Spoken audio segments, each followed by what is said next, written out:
नमस्कार. मी राम जाधव, शासकीय योजना अभ्यासक तथा शासनाच्या विविध योजनेचा लाभ घेतलेला मी एक लाभार्थी आहे.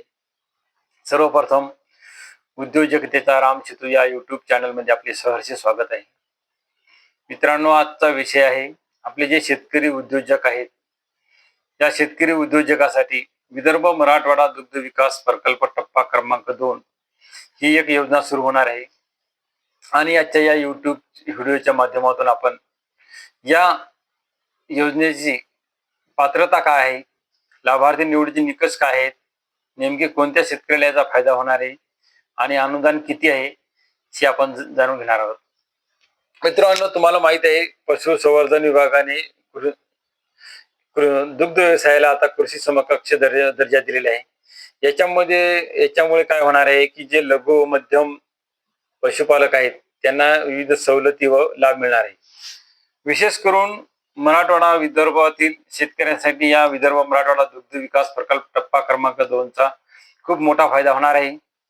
यामध्ये उच्च दूध उत्पादन क्षमता असलेले दुधा गाई व म्हशी यांचे वाटप होणार आहे. विद्युत चलित कडबा कोटी संयंत्राचे सुद्धा याच्यामध्ये वाटप होणार आहे. मुरघास सुद्धा याच्यामध्ये वाटप होणार आहे आणि आधुनिक पद्धतीने दुग्ध व्यवसाय करण्यासाठी प्रशिक्षण सुद्धा याच्यामध्ये शेतकऱ्यांना देण्यात येणार आहे.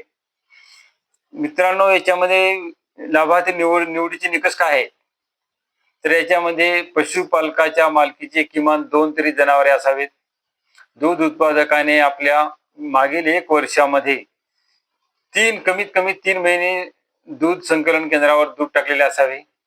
याच्यामध्ये विशेष करून हिंदुजा डेअरी व मराठवाडा डेअरी या डेअरीकडे दूध टाकलेले असावे, कारण की या 2 डेअरीचे सर्टिफिकेट त्याच्यासाठी लागणार आहे.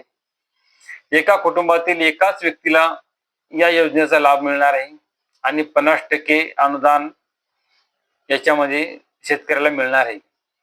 आणि जास्तीत जास्त आपल्या माहितीसाठी आपल्या भागात असलेल्या हिंदुजा डेअरी व मराठवाडा डेअरी या डेअरीशी संपर्क साधावा, जेणेकरून तुम्हाला या योजनेचा लाभ घेता येईल व जास्तीत जास्त माहिती मिळेल. धन्यवाद.